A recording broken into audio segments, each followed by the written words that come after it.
Alright. Yo, just in case you don't know who this is, um, Master Junior 93. Well, my real name is, wait, I don't think I should trust you guys with my true name. I should wait a little bit. And anyway, what is this supposed to be? My parent, well, this is just me saying anything that comes at the top of my mind. Now, I might as well just start off. Death battle topics. Apparently, Bayonetta is gonna fight someone from Zelda. I'm a little bit pissed at that because I want to say more than half of the internet always wanted Bayonetta to fight against Dante. I mean, they're both hunters of their natural opposites. Dante hunts down demons. Bayo hunts down angels. They both use weapons. Dante uses devil arms. Bayo uses angel weapons. Well, yeah. Yeah, that's actually true. Now let's see. Both Dante and Bayo use guns. So, why the hell aren't they pitted against each other in a death battle? Instead, I don't want to confirm it. Alright, but based on the screenshot, well, based on the picture I saw from, what was it, Ben, I believe, he showed everybody the Zelda book. What was it? The Legend of Zelda book thing. Yes, I forgot the title. In fact, I myself have it, but I have been reading it a lot. Anyway, it's speculated that Bayo would fight against someone from the Zelda universe, and HMK believed it to be Midna. I will admit they both have similar backgrounds, but they're both not within the same gaming genre. Now, to be fair, neither were Yang and Tifa, or Link or Cloud. So I guess both combatants don't have to be in the same genre. They just have to have similar backgrounds. But I will admit, Bayo and Dante is pretty much the most hype battle ever, instead of Midna versus Bayo. And I believe that shouldn't be the case.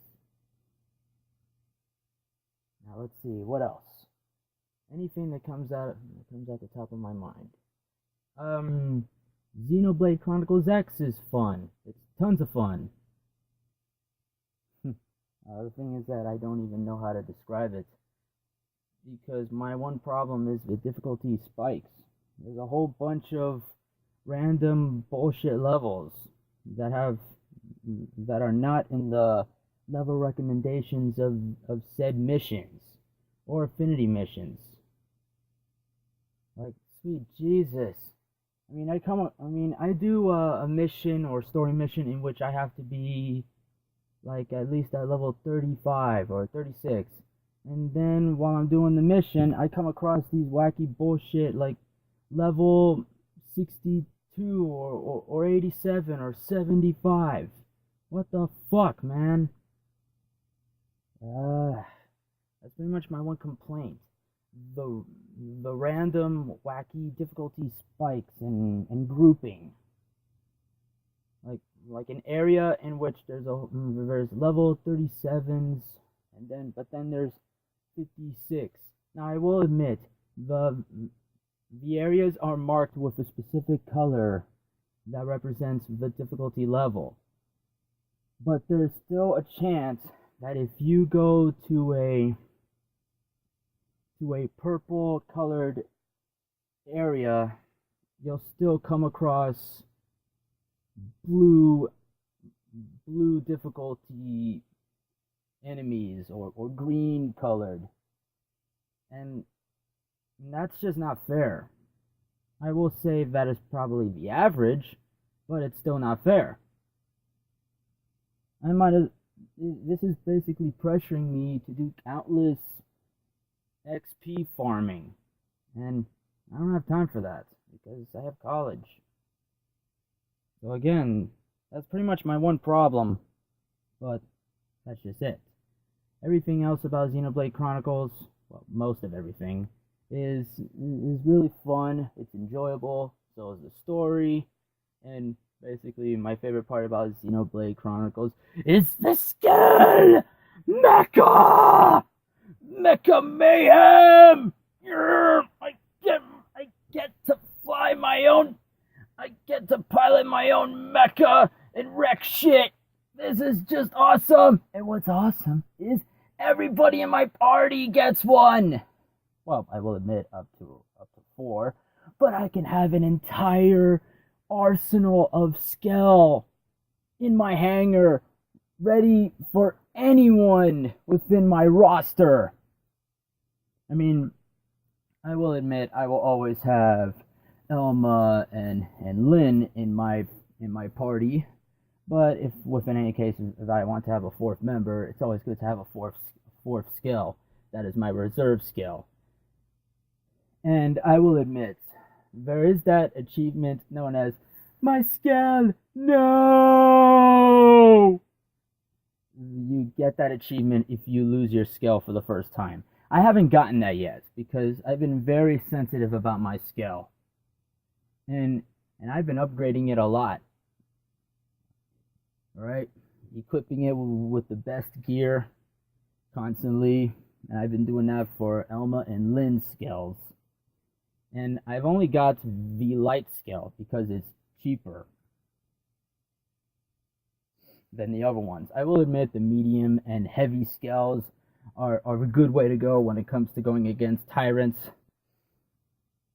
But I did look up that eventually you'll be able to unlock a betterer skill. So it's better to start with the light skill, and then when you grind up a whole like a million creds, you'll be able to get the betterer skill. It's still fun to fly on my skill while piloting my skill. It's just so awesome. It's like, suck it, Gundam! Well, not really. The anime is good. I'm just complaining about the Gundam games. You show me one good Gundam game, and I'll happily eat my words. And I'll say right in front of you, pass me the barbecue sauce, because I'm gonna eat my words. All right? No, I'm serious. Pass me some barbecue sauce.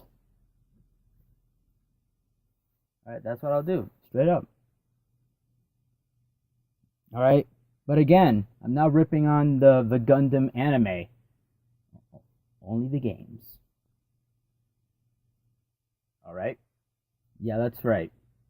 Don't you dare miscontext my words. I know what I said. All right? Now with that said, Xenoblade Chronicles. Now let's see. Transformers Devastation. Tons of fun. So much fun. Beating it like already. Commander, Scout, Warrior. Now I'm going for Magnus. And I will say this, because during my first run, I played on Commander, Scout, and Warrior, I beat within minutes. Scout took me like, 2 hours at most. And then Warrior, it took me 2 hours as well. Well, 2 hours, 30 minutes. But even so, it was because I played Commander during my first run. I was decked out with the best weapons ever. In fact, my Star Saber is at A rank, the Dark Star Saber is at S rank, and I have the Forge of Solus Prime at A rank as well. Because the higher the difficulty, the higher the rank of which you'll get the weapons. So that's basically the benefit of starting out at a higher difficulty. You'll get all the best shit ever. The best weapons. And Now let's see. Just in case you guys questioned the authenticity to my commander run in Transformers Devastation. I played as all the characters more than once. I used their default loadouts, no tech chips, and that's it. All right. No, no, no bullshit stuff. However, I will include this exception. My dad pre-ordered the game, so it came with the DLC and the weapons, the costumes and the weapons. So I gave the DLC weapons to their respective characters. Optimus Prime had the Dark Star Saber. Bumblebee had the golden blasters, and Sideswipe got the photon disruptor. Yeah, that's what it's called. So yeah, that's pretty much the only exception. But other than that, other than those weapons that I have listed, throughout my commander run, vanilla, I use the character's default loadouts. So if you want to still question my authenticity, then have fun proving me wrong. No, I mean it, have fun. I've been posting pictures like crazy. Well, yeah, just special moments. But just go ahead. Continue trying to discredit me. All right, just go ahead. You're not gonna get anything. All right. Now, will I ever do a Magnus run for the videos? Maybe, or maybe not. No one is watching my videos except, I want to say, three or four people. And by the way, I love those guys. Okay, Mega Man, NG, Tsunami, well, La Tsunami. Love you guys. No. I'm not kidding. I love you guys. Okay. All right, those guys are true friends. In fact, I want to say those guys are the only ones who have been watching my videos. And this is where I confess, I haven't been watching most of Mega Man's videos in order to avoid spoilers. He's been playing games of which I haven't even touched yet, such as Gravity Well, I believe it has the anime graphics and all that stuff. He did play some Xenoblade Chronicles X as well, and at the time of which he beat the game, I was already starting the game. So it would have killed my enjoyment of the game if I already spoiled myself. It wouldn't be fair. So forgive me if I haven't been watching most of your videos. But the truth is, I did watch the videos of your Let's Plays that of the particular games that I already beat and played, such as your Kingdom Hearts and Bayonetta. I already played those and beat those on harder difficulties. Dream Drop Distance, I beat on critical. Bayonetta, I beat it on easy, normal, hard, and I'm working on Infinite Climax. My God, Infinite Climax. Oh God, Infinite Climax. It makes Revengeance's very hard mode look like easy. Or Kingdom Hearts' critical mode look like beginner mode. That's basically what Bayonetta looks like. Platinum really did good. Alright? Holy shit. So yeah, Platinum games, when it comes to difficulty spikes, they don't fuck around. Just like Xenoblade Chronicles, they don't fuck around with the difficulty spike. In fact, I will say this. Kingdom Hearts, the difficulty spikes, they're not that hard. I'm not kidding. Each and every Kingdom Hearts game that I have touched, I have always played on the hardest difficulty. Sorry, Erica Harlacher. Yes, she's a voice actress and one hell of a gamer. And oh shit. Oh shit. People are gonna think that I'm bashing on her. No, I'm not. Alright? She's great. She plays games just because she likes them. But there are still some disadvantages. Like, for example, playing Kingdom Hearts 2, Kingdom Hearts Birth by Sleep. I'm going to use her videos as an example. Okay, Erica Harlacher has been doing a Let's Play on Kingdom Hearts Birth by Sleep. She played as Terra, now she's going for Ventus. She set the difficulty on standard, and then for Ventus, she wanted to go for proud. That's fine. She wants to enjoy the game, fine. Alright? I won't judge. But the problem is the requirements in order to unlock the secret ending. Now, I will admit, she'll probably look it up on the internet. Like, there, done deal. But she's not getting the experience or the triumph of saying, holy shit, I did it! I finally did it! Yes! I beat this game on a harder difficulty. I should feel proud of myself. Yay! She's not feeling that. She's spoiling herself by looking up the ending on YouTube. Now, this is where there's legitimacy. She's a voice actress. She can't make the time to challenge herself with these video games by playing on harder difficulties. She has a job. Well, career. Okay, yeah. She has a career. She's voice acting.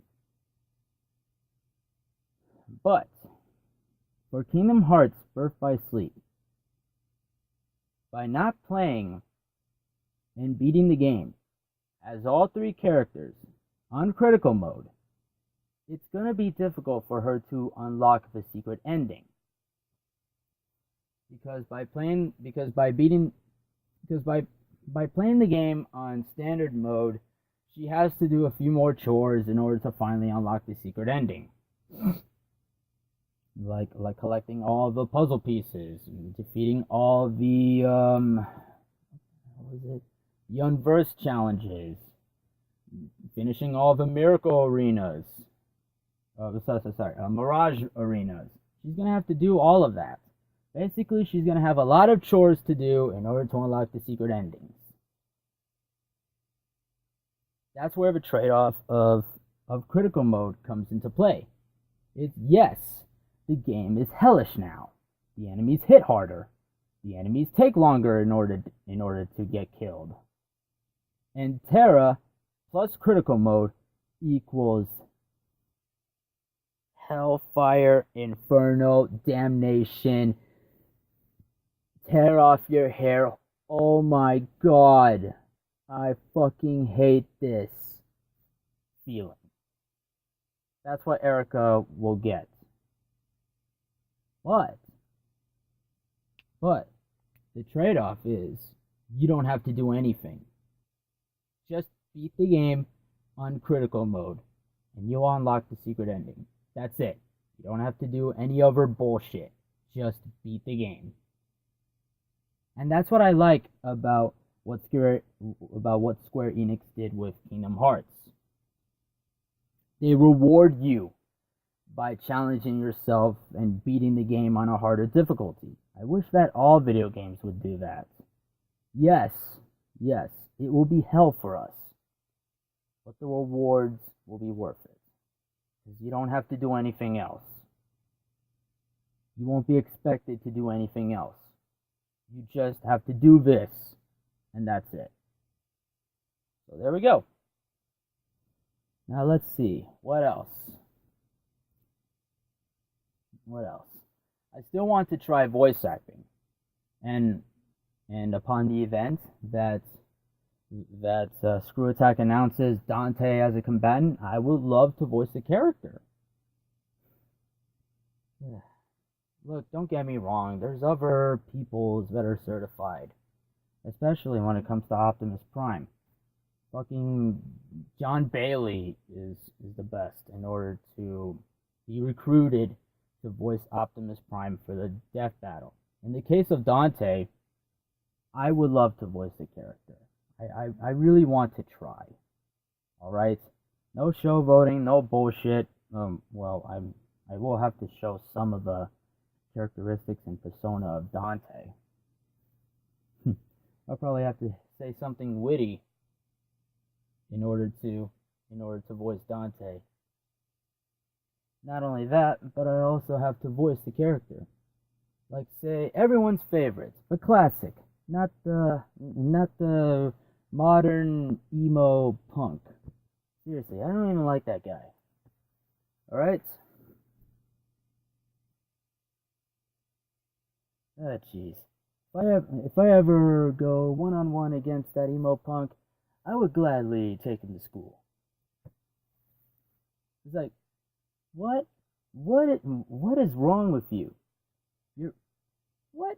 No. You're not Dante. I am. All right? Do you have my charisma? Do you have my personality?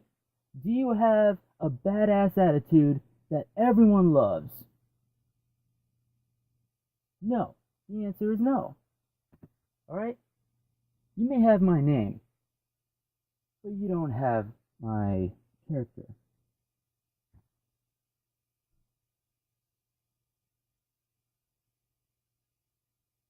Hey, well, that was a good start.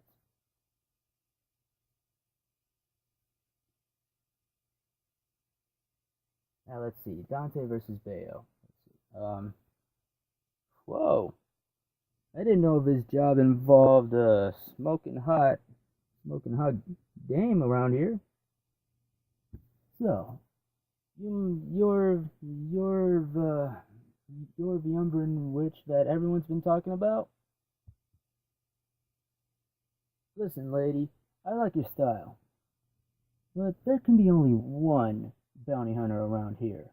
All right, you hunt down angels, I hunt down demons. So one of us has got to go. And I'll gladly put aside my chivalry for this moment. Whoa, you got guns too. Well, so do I. Now all we need is some music. Come on. And there we go. Yes, I'm terrible at scripting. But but I want but I wanted to grasp the character and persona.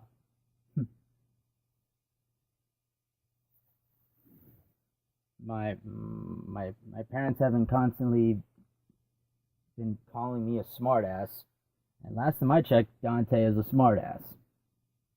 So who better who's better to voice Dante than someone who can grasp his characteristics and persona? A smartass who does it with style. All right? Whatever it is that you do, you either do it with style or you don't do it at all. Oh, and that's Jazz, by the way, from Transformers Fall of Cybertron, one of his quotes. And I actually like that. I love that philosophy. You do it with style or you don't do it at all.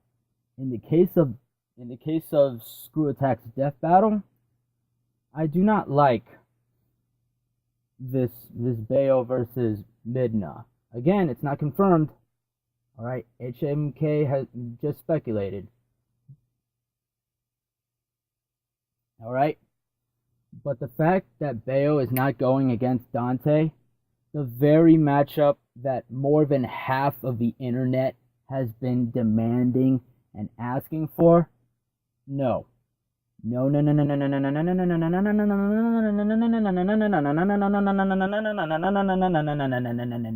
no. No. All right? If we're going to put Bayo in a death battle, it has to be against Dante. And if they want to make this death battle truly the most epic, most awesome, like most holy shit, YouTube explodes from too many viewers. And Twitter goes down for 72 hours. And Facebook crashes. That kind of publicity, Screw Attack, Wiz, Boomstick, or Ben, Chad, Torian, okay, Torian, the animator, okay. They all have to do it with style or don't do it at all. Okay? There. Okay, that is my response. I'm not being positive. I'm not being negative. Well, a little bit. All right? But the death battle, the upcoming one, the season 3 premiere, they do it with style or they don't do it at all. Simple, easy to remember, and a simple philosophy to live by. All right? All right, that's just it. Now, let's see. What else should I talk about? I don't know what to talk about. Now let's see. Destiny. Oh yes, of course. I am a Destiny gamer. Fine, I admit it. I was one of the year 1 gamers. I fought, bled for the moments of triumph challenges. I got the Laurea Prima as proof. But I'm glad that I got that out of the way. Because now I don't have to give a shit about Destiny. Now I'm not even that obsessed with it anymore. I'm more moderate. I just play Destiny for the Crucible. Because that is the only redeeming quality of Destiny, the Crucible. And that's it. Don't even care about the story. Alright? Don't care. Alright? The story is chopped, so it can go to hell. Now, Destiny 2? No. No. Bungie had one job, and they sealed their fate. They fucked up. Alright? By pairing with Activision, they sealed their fate. They fucked up, and no. Destiny 2 will not turn out great. Okay, yes, this is Bungie we're talking about. Creators of Halo.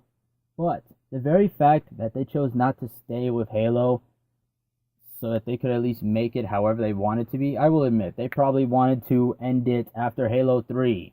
But they could have at least found some way to continue it.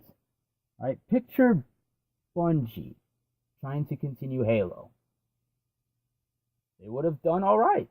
They would have possibly made Halo 4 better than what 343 did. The same goes for Halo 5.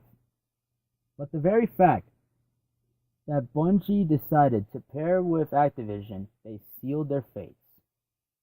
They are now mid-tier. I'm not going to say low tier because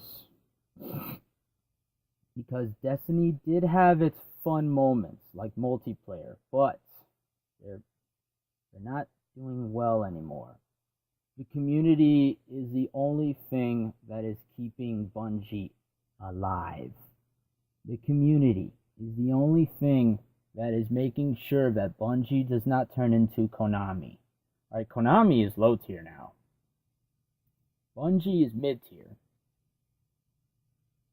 Alright, that's pretty much my perspective. based on current events. Right? Now, in the case of yo, is this thing still working? Okay. Yeah, it still works. Now, in the case of Konami, the nostalgia is the only thing keeping Konami alive. Nostalgia is the only thing keeping Rare alive. That's pretty much it. That is the only thing that is keeping these game companies alive. Nostalgia. You want new things to praise these video game companies. All right, we want new. We can't rely on nostalgia forever to keep the memories of these game companies alive. All right, game companies should never thrive to continue their remembrance through nostalgia. We don't want old shit. We want new shit. All right. So, if gaming companies learn to actually listen for once, now I will admit, they do listen. They read the websites. They read the forums. They read the ratings. But the problem is, they're still not listening. They're not listening to the flaws. They just focused on what they did that was great. They're not paying attention to what they did was bad. Now, can I prove this? That's a gray area. Now, does anyone ever listen to me? Fuck no. Not even Screw Attack listens. Not even Screen Junkies listens. Not even Smosh Games listens. Nobody listens. Because no one cares. And that is what makes me upset. If you are not celebrity tier, like Nostalgia Critic, The Best Friend Zaibatsu, Josh Scorcher, Yaltark, then you're not worth paying attention to. Your voice is unworthy of their ears. That is what makes me upset. All right? There are certain YouTube channels that believe them to be high and mighty, basically God status. They don't have to listen to anyone else. Now, that is also a gray area. They do listen, but not entirely when it comes to more than a single person's opinion. They rely on listening to the voices of guests, of which they collabed with. Now let's see if I can post an example. Screen Junkies posted a mailed anime Paradise, I believe. It was about a copyright lawsuit on his honest anime trailers. But the thing is, it was honest anime trailers. Now, yes, it has the same format as Screen Junkies' honest trailers, but it is still a parody. Not only that, but Anime Paradise was covering anime. Anime! As in a category and genre that Screen Junkies haven't even touched entirely, ever. Throughout their entire years of doing honest trailers, they have never touched anime. They touched MMO. They touched Ubisoft games, which was Assassin's Creed. They touched Nintendo games like Star Fox and Mario Party. They touched multiplayer party, massive multiplayer, adventure, action, horror, like Bloodstorm. Well, it's more of a sadistic, die a lot scenario. Now, survival horror. Fucking Five Nights at Freddy's and fucking Undertale. They touched indie games. But Screen Junkies and Smosh games have never touched anime. That's what Anime Paradise was doing. He was doing honest trailers covering anime. And he gets slapped by a copyright lawsuit. Now,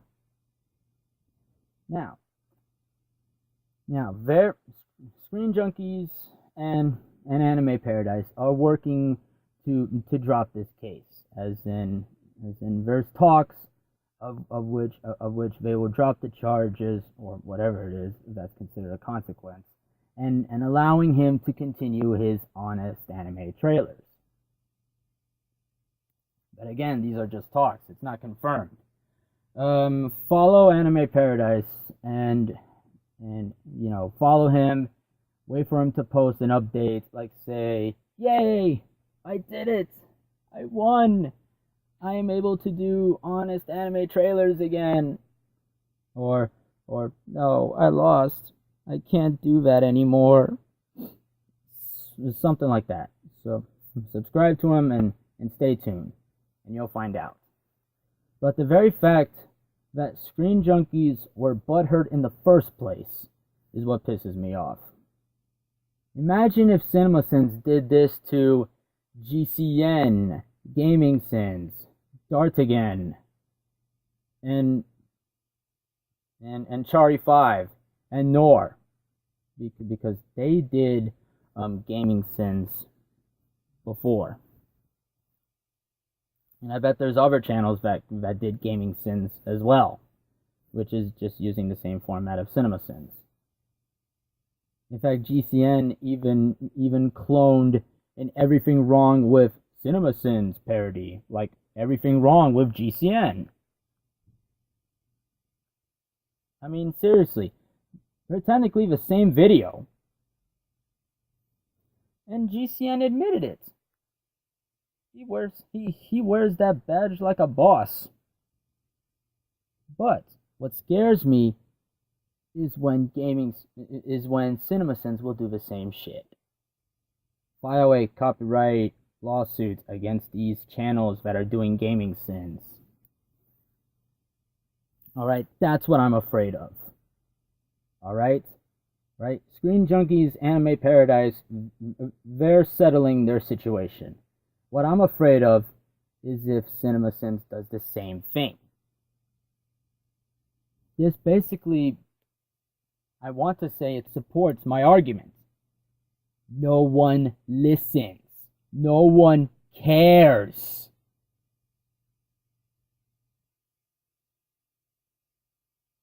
And if someone says otherwise, no, they're just saying it to make you feel good. In reality, no one gives a fuck. Look at me. I don't even have a job. I've been applying for the past year and a half. I've been going from Hialeah to Miami, covering every store on 49th Street, and no one hires me. The reason for this is because I'm still a college student at full time. They want me to be part-time so that I can be available any day. They don't like it that I have a flexing schedule in which I choose classes that happen on specific days, and then on the next term I have a different schedule. Some stores and managers don't like that. They want me to be part-time, not full-time, so that I can show up to work for them at any day. So that's the reason why. But that also upsets me. I have no income. I have no way to make money. I've been monetizing my videos so that I can have some form of income, so that mom and dad don't bother me about this. They need help paying the bills, and I have no way to help them. This is the bullshit that I suffer.